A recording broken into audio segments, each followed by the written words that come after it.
आज के वीडियो में मैं आप लोगों को संख्याओं के बारे में बताऊंगा।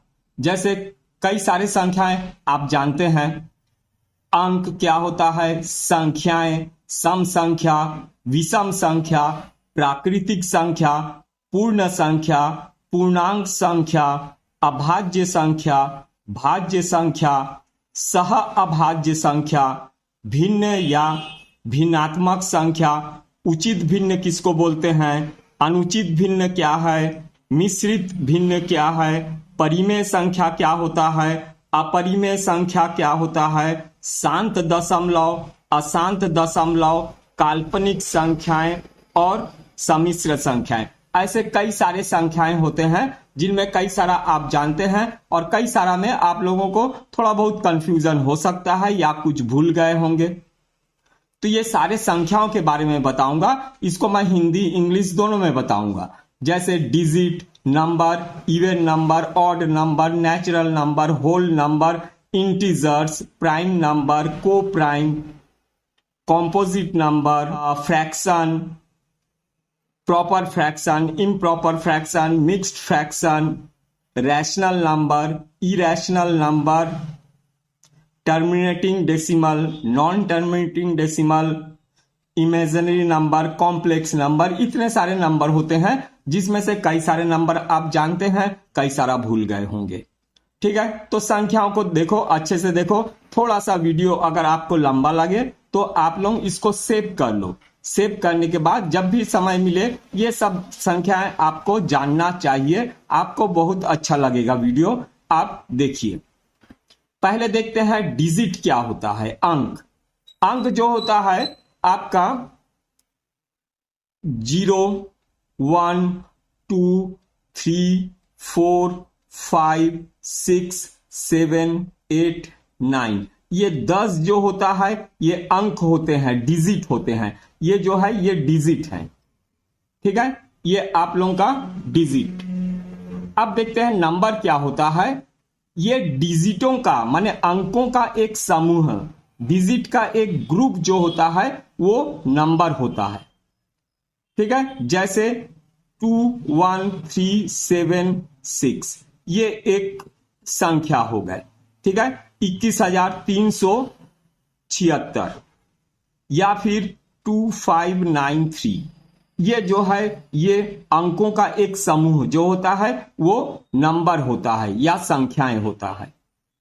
ठीक है, अच्छा अब देखो इवन नंबर सबको मालूम है। अगर अंतिम अंक में जैसे 2, 4, 6, 8 या 0 जिस अंक के अंत में होगा वो होगा सम संख्या या इवन संख्या, इवन नंबर। ठीक है, और ऑड नंबर ये भी आप लोगों को मालूम है। ठीक है, इसमें से कुछ आप लोगों को मालूम है, कुछ आपको अच्छा लगेगा जानने में।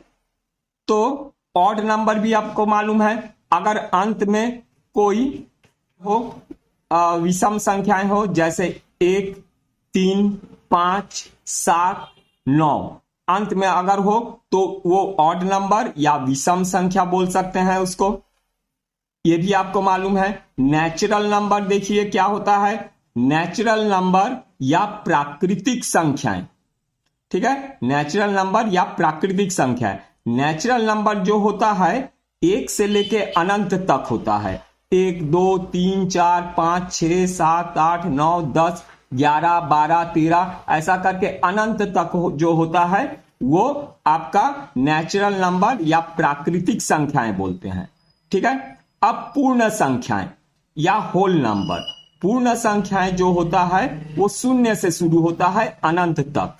ठीक है, जैसे 0, 1, 2, 3, 4, 5 से लेके अनंत तक जितने भी संख्याएं होंगे वो पूर्ण संख्याएं या होल नंबर। ठीक है, तो नेचुरल नंबर या होल नंबर, नेचुरल नंबर या प्राकृतिक संख्याएं या होल नंबर या पूर्ण संख्याएं, इनका अंतर समझ गए होंगे। प्राकृतिक संख्या और पूर्ण संख्या में प्राकृतिक संख्या 1 से अनंत तक होते हैं और पूर्ण संख्या 0 से अनंत तक होता है। ठीक है, ये आपको नेचुरल नंबर और होल नंबर में डिफरेंस समझ में आ गया। अब इंटीजर्स देखते हैं। ठीक है। इंटीजर, इंटीजर होता है 0 से लेके अनंत तक पॉजिटिव और नेगेटिव दोनों, जैसे +-1, +-2, +-3, ठीक है। माने -1, +1, -2, +2, -3, +3 से लेके अनंत तक जितना भी होते हैं वो इंटीजर्स होते हैं। इंटीजर माने पूर्णांक संख्या, ठीक है, जो धनात्मक और ऋणात्मक होता है। एक चीज याद रखना, 0 भी जो होता है, 0 भी जो होता है, वो भी पूर्णांक होता है, ठीक है, इंटीजर। अब देखते हैं प्राइम नंबर या अभाज्य संख्या। प्राइम नंबर क्या होता है, देखो, प्राइम नंबर या उसको अभाज्य संख्या हिंदी में बोलेंगे। तो प्राइम नंबर होता है जिसका कोई फैक्टर ना हो, वो खुद हो, जैसे 17, इसका कोई और गुणांक नहीं है, ये खुद है 17 या 1 है, ठीक है। 1 और उसी नंबर को अगर छोड़ दें तो जितने भी संख्या है जो किसी से भाग नहीं दिया जा सकता है, ठीक है, वो होता है आपका अभाज्य संख्या या प्राइम नंबर। जैसे 17 हो गया, 19 हो गया, 23 हो गया, 31 हो गया, 41 हो गया, ठीक है। इस तरह से और भी बड़े नंबर जितना भी जिससे हम किसी से भाग नहीं दे सकते, ठीक है, वो प्राइम नंबर होता है या अभाज्य संख्या बोलते हैं। अच्छा, अब देखते हैं कॉम्पोजिट नंबर। कॉम्पोजिट नंबर क्या होता है, जिसके कई सारे गुणांक होते हैं, जिसको कई सारा नंबर से हम पूरी तरह से काट सकते हैं या पूरी तरह से भाग दे सकते हैं। जैसे कोई भी सम संख्या हो, जैसे ये संख्या हो गया, या फिर कॉम्पोजिट नंबर या भाज्य संख्याएं, ठीक है, भाज्य संख्याएं या कॉम्पोजिट संख्याएं, जैसे 2, 5, 6, 9, 2, ठीक है। लास्ट में 2 है तो 2 से तो ये भाग जाएगा ही। या फिर चलो मैं छोटा सा संख्या लेता हूं 12। 12 का कई सारा गुणांक है, ये 2 से पूरा पूरा भाग जाएगा, 3 से पूरा पूरा भाग जाएगा, 4 से पूरा पूरा भाग जाएगा, 6 से पूरा पूरा भाग जाएगा और खुद से तो जाएगा ही। इतने सारे उसके गुणांक हैं, इतने सारे संख्याओं से वो भाग जा सकता है, भाग दिया जा सकता है या पूरी तरह से काट सकते हैं। तो ये होता है कॉम्पोजिट नंबर या भाज्य संख्याएं, ठीक है। अब देखो को प्राइम किसको बोलते हैं, को प्राइम, ठीक है, सह अभाज्य संख्या। को प्राइम जो होता है, ऐसे कोई 2 संख्याएं होते हैं, ठीक है। जैसे मैं एक एग्जांपल ले लेता हूं 11 और 16, ठीक है, ये 2 नंबर मैं ले लिया हूं 11 और 16। ये 2 नंबर देखो एक दूसरे को काटेंगे नहीं, इसका कोई भी गुणांक इसमें नहीं है और 16 का कोई भी गुणांक 11 में नहीं है। माने अगर मैं 11/16 करूंगा तो किसी भी संख्या से ये कटेंगे नहीं, ठीक है। तो ये दोनों जो हो गया को प्राइम हो गया। या कोई दूसरा एग्जांपल भी ले सकते हैं 12/17, ठीक है। तो इसको कोई भी संख्या से हम लोग काट नहीं सकेंगे। या फिर एक ले लेता हूं मैं 8 ले लेता हूं और नीचे मैं 9 ले लेता हूं, ठीक है। तो 8 और 9 जो है ये आपका को प्राइम बोलेंगे या इसको सह अभाज्य बोलेंगे, सह अभाज्य, जो कि एक दूसरे को काटेंगे नहीं, कोई भी एक संख्या से दोनों कटेंगे नहीं, ठीक है। माने कोई भी एक का उभयनिष्ठ गुणांक नहीं है दोनों में। समझ गए होंगे अच्छे से को प्राइम। अच्छा, अब देखते हैं फ्रैक्शन, भिन्न या भिन्नात्मक संख्या। तो फ्रैक्शन जो इस तरह के जो संख्याएं होते हैं, फ्रैक्शन जिसमें अंश और हर, जैसे देखो मैं लिखता हूं 5/2, ठीक है, ये एक फ्रैक्शन है, ठीक है, या भिन्न संख्याएं हैं। ऊपर वाले को अंश और नीचे वाले को हर बोलते हैं, ठीक है, या न्यूमरेटर, ऊपर वाला न्यूमरेटर, नीचे वाला डिनोमिनेटर होता है, ठीक। तो ये जो होता है ये हमारा फ्रैक्शन होता है।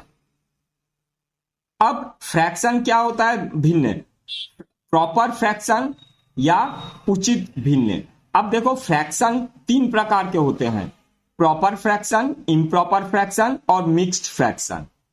ठीक है, या भिन्न क्या होता है? तीन तरह के होते हैं, उचित भिन्न, अनुचित भिन्न या मिश्रित भिन्न।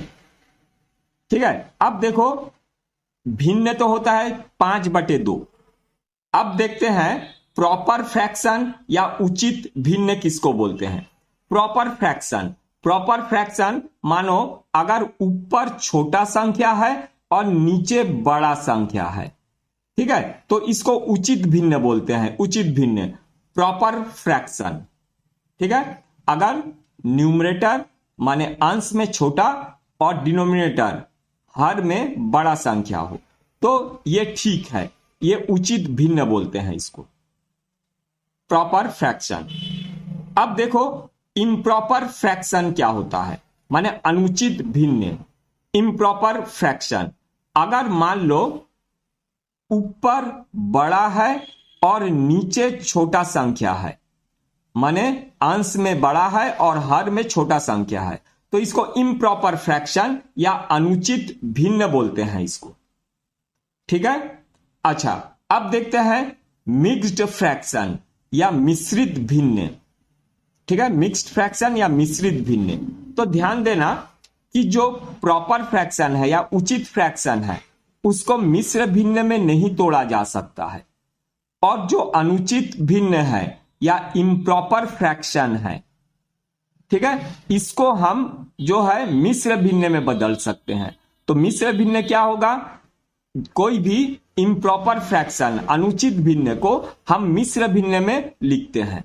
जैसे 5 को 2 से भाग देंगे तो हमको मिलेगा 2 सहित 1/2। ठीक है, ये हो गया मिश्र भिन्न, मिक्स्ड फ्रैक्शन। यहां तक आप लोग समझ गए होंगे। अब कुछ संख्याएं और देखो, जैसे rational number, irrational number, terminating decimal, non terminating decimal, imaginary number, complex number. ठीक है, या हिंदी में भी देख लो, परिमेय संख्या, अपरिमेय संख्या, शांत दशमलव, अशांत दशमलव, काल्पनिक संख्या एवं मिश्र संख्या। ये सब आप लोग नीचे क्लास में सब पढ़ चुके हो, पर भूल गए होंगे कुछ संख्याओं को, तो उसको मैं आपको याद दिला देता हूं। रैशनल नंबर्स या परिमेय संख्या।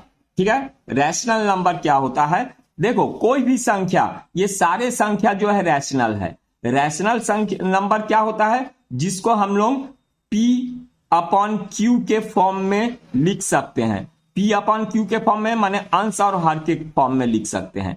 ये 5/2 ये भी रैशनल नंबर है, 2/5 रैशनल नंबर है, 1, 2, 3, 4 सब रैशनल नंबर है। ठीक है, तो रैशनल नंबर के बारे में एक चीज याद रखो कि 0 भी रैशनल नंबर है, क्योंकि 0 को हम लिख सकते हैं 0/1। ठीक है, 1 भी रैशनल नंबर है, 1/1 लिख सकते हैं। 2 भी रैशनल है, 2/1 लिख सकते हैं। ठीक, तो यहां पर जो जो हम संख्याएं देख रहे हैं वो सारे हम P/Q के फॉर्म में लिख सकते हैं। तो ये होता है रैशनल नंबर या परिमेय संख्या। ठीक है, परिमेय संख्या याद रखो। ठीक है, जिसको हम P/Q के फॉर्म में लिख सकते हैं।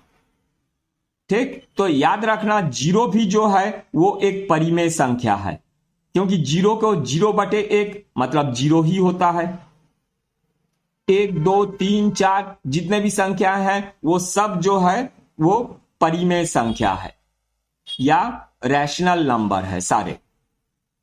ठीक है, अच्छा अब देखते हैं इरेशनल नंबर। इरेशनल नंबर या इसको परिमेय संख्या भी बोलते हैं, अपरिमेय संख्या। ठीक है, इरेशनल नंबर या अपरिमेय संख्या। तो अपरिमेय संख्या क्या होता है? जिसको हम P/Q के फॉर्म में नहीं लिख सकते हैं। ठीक है, जैसे देखो 2.53912 2 6 ऐसा चलते ही जाएगा, चलते ही जाएगा। ये दशमलव जो है के बाद संख्या खत्म नहीं होगा, और ना ही जिसके ऊपर हम बार लगा सकते हैं, जैसे 2.3 ऐसा आते जाता है, तो इसको 2.3 बार लिख सकते हैं हम, है ना। तो ये जो होता है ये तुम्हारा रैशनल नंबर होता है, इरेशनल नहीं होता है, ठीक है। इरेशनल कौन होगा, जैसे देखो एक एग्जांपल दे रहा हूं, 2.3030030003000 इस तरह से चलते जाएगा। इसमें हम लोग बार भी नहीं लगा पा रहे हैं। अगर बार लग जाता या कहीं डेसिमल के बाद रिपीट होने लगता है, जैसे 2.333 ये रिपीट होने लगा, ठीक है, तो ये रैशनल है, इरेशनल नहीं है। इरेशनल कौन होता है, जिसमें हम बार भी नहीं लगा पाएंगे। ऐसा जो बार भी नहीं लगा पाएंगे वो रिपीट भी नहीं होगा, चलते ही चले जाएगा, ठीक है। एक तो इरेशनल नंबर का एक बहुत अच्छा एग्जांपल मैं दे रहा हूं। पाई जो होता है वो इरेशनल होता है, ठीक है। पाई को हम लोग लिखते हैं 22/7, पर ये पाई का एक्चुअल वैल्यू नहीं है, ये इसका अप्रॉक्स वैल्यू है। पाई का वैल्यू जो होता है वो 3.141 ऐसा आते ही चले जाता, आते ही चले जाता, ये कभी खत्म नहीं होता है, ठीक है। तो पाई जो होता है इरेशनल नंबर होता है। उसके बाद √2 ये भी इरेशनल होता है, इसका वैल्यू 1.414 और आते ही चले जाएगा, ठीक है।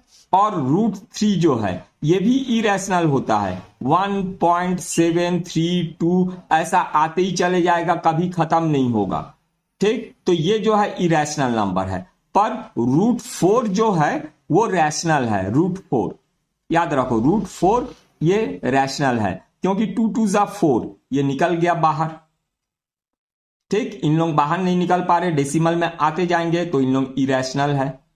पर √4 जो है वो रैशनल होता है। तो अब इरेशनल समझ गए, रैशनल और इरेशनल। रैशनल को हम P/Q के फॉर्म में लिख सकते हैं, इरेशनल को हम P/Q के फॉर्म में नहीं लिख सकते हैं, ठीक है। यहां तक आप लोगों का क्लियर हुआ होगा। अब देखते हैं टर्मिनेटिंग डेसिमल, शांत दशमलव, ठीक है। टर्मिनेटिंग डेसिमल, इसको हिंदी में शांत दशमलव बोलते हैं। शांत दशमलव से हमको समझ में आ रहा है कि दशमलव के बाद ये रुक जाता है। जैसे कोई भी संख्या टर्मिनेटिंग डेसिमल का देखो, जैसे 13/2, ठीक है, या फिर 8/5, ये जो है ये शांत दशमलव है, टर्मिनेटिंग। जैसे हम भाग देंगे, 13 को 2 से भाग देंगे, तो देखो 13 को अगर हम 2 से भाग देते हैं तो 6 12 1 होगा, दशमलव लगाएंगे, यहां 0 लगाएंगे, 5 दूनी 10, ये पूरा पूरा भाग चले गया। देखो शांत दशमलव, दशमलव के बाद ये पूरा पूरा भाग चले गए, ठीक है। या फिर 8/5, 8 को अगर 5 से भाग देंगे तो 5 एकम 5, तो 3 यहां बचा, दशमलव लगा के 0 लगाए, 5 छक्के 30, ये पूरा पूरा भाग चले गया, ठीक है। तो ये शांत दशमलव है। तो शांत दशमलव या टर्मिनेटिंग डेसिमल का एक इसके बारे में मैं एक बहुत अच्छा चीज आपको बता रहा हूं। टर्मिनेटिंग डेसिमल या शांत दशमलव, कोई भी संख्या के नीचे, अगर कोई भी संख्या के नीचे 2 हो या 5 हो या 2 और 5 का गुणांक हो, तो वो संख्या जो है पूरा पूरा भाग चले जाएगा, दशमलव के बाद वो पूरा पूरा भाग चले जाएगा, ठीक है। अगर 2 5 के अलावा कोई संख्या और हो तो वो कभी भी दशमलव के बाद पूरा पूरा भाग नहीं जाएगा, वो दशमलव के बाद आते जाएगा, कहीं से फिर वो रिपीट होने लगेगा, ठीक है। जैसे 2/3, ठीक है, नीचे 3 है, तो अगर हम भाग देंगे 3 से, 2 नहीं लिख के यहां पर मैं लिख लेता हूं 23 लिख देता हूं। ठीक है, 23 को 3 से अगर भाग देंगे, 3 से अगर भाग देते हैं 23 को, तो 3 सत्ते 21, यहां पर एक दशमलव लगाएंगे, दशमलव लगा के यहां शून्य लगाए, 3 तिया 9, फिर एक दशमलव है, शून्य लगा दिए, फिर 3 तिया 9, ऐसा आते चले जाएगा। ठीक है, तो यहां पर 7.3 के ऊपर बार लगेगा। ठीक है, तो ये टर्मिनेटिंग डेसिमल होता है, या टर्मिनेटिंग डेसिमल शांत दशमलव जो पूरा पूरा भाग चले जाए। ठीक है, वो शांत दशमलव, और पूरा पूरा जो भाग नहीं जाए, दशमलव के बाद आते आते रहे, वो टर्मिनेटिंग होता है। ठीक है, टर्मिनेटिंग और नॉन टर्मिनेटिंग माने शांत दशमलव, अशांत दशमलव। समझ गए? अशांत दशमलव और शांत दशमलव अगर नीचे 2, 5 या दोनों 2 और 5 दोनों का फैक्टर हो, तो वो शांत दशमलव होता है। 5 और 2 के अलावा कोई भी संख्याएं अगर हो, ठीक है, और दोनों को प्राइम हो, तो वो अशांत दशमलव होता है। डेसिमल के बाद आते चले जाता है और आगे जाके रिपीट होने लगता है। ठीक है, नॉन टर्मिनेटिंग डेसिमल, ठीक है, या अशांत दशमलव। अब देखते हैं इमेजिनरी नंबर और कॉम्प्लेक्स नंबर।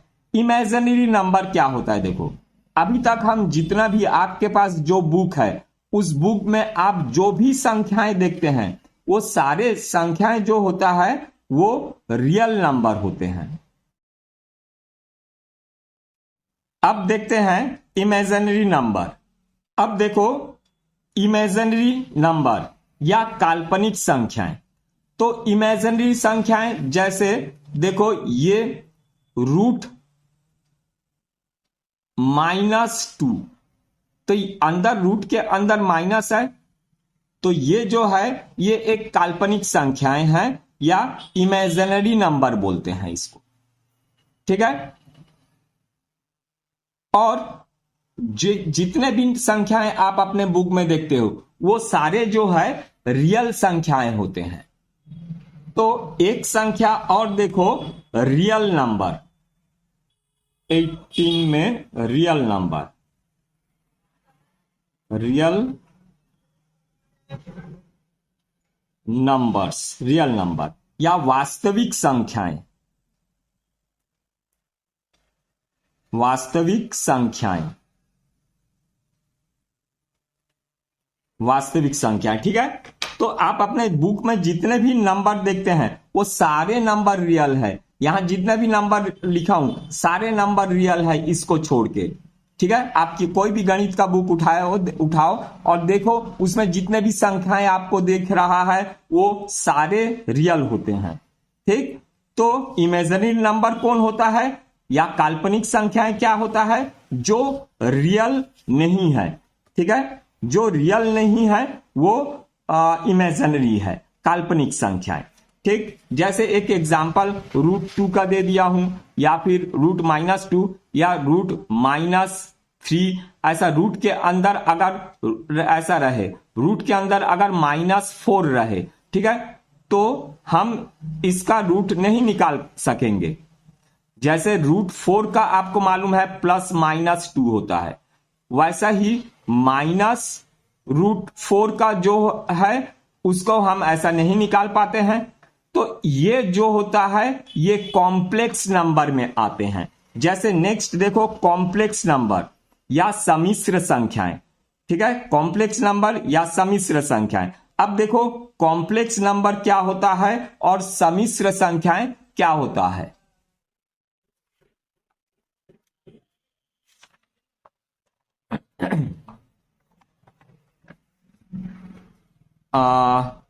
कॉम्प्लेक्स नंबर या सम्मिश्र संख्याएं, जैसे देखो, z = a + ib, ये है कॉम्प्लेक्स नंबर, इसका रियल पार्ट a है और इमेजिनरी पार्ट b है। तो एक एग्जांपल, जैसे z = z अगर कॉम्प्लेक्स नंबर है, तो z इज इक्वल टू जैसे 5 प्लस 3i, ये i जो है इसके साथ जो है 3, ये इमेजिनरी पार्ट है कॉम्प्लेक्स नंबर का और ये रियल पार्ट है। अब i क्या होता है देखो, जैसे रूट -4 है, ठीक, इसको मैं लिख सकता हूं अंडर रूट -1 इंटू 2 इंटू 2, ठीक है, 2 2 4, ये 2 पेयर बना के निकल गया और -1 नहीं निकल पाया, तो ये -1 जो है यही जो है i है, ये 2i, ठीक है, ये i।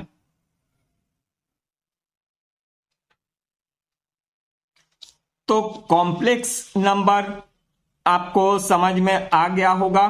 कॉम्प्लेक्स नंबर जो z is equal to 5 plus 3i के फॉर्म में लिखते हैं, ये कॉम्प्लेक्स नंबर होता है। कॉम्प्लेक्स नंबर i के सामने वाला ये इमेजिनरी नंबर होता है, जैसे -4 का एग्जाम्पल दिया हूं, रूट के अंदर है तो 2 तो पेयर बना के निकल गया, और -1 का मतलब होता है i, ये i जो होता है ये कॉम्प्लेक्स नंबर है और i के सामने वाला जो है उसका इमेजिनरी पार्ट है, ठीक है। तो ये आपको कॉम्प्लेक्स नंबर भी समझ में आ गया होगा। और रियल नंबर, रियल नंबर माने क्या है, आपके बुक में कॉपी में जितने भी नंबर हम लिखते हैं या इस्तेमाल करते हैं वो सारे नंबर जो है वो सब रियल होते हैं, ठीक है। बस इमेजिनरी नंबर को छोड़ के, इमेजिनरी नंबर को छोड़ के जितने भी नंबर होते हैं सारे के सारे रियल होते हैं।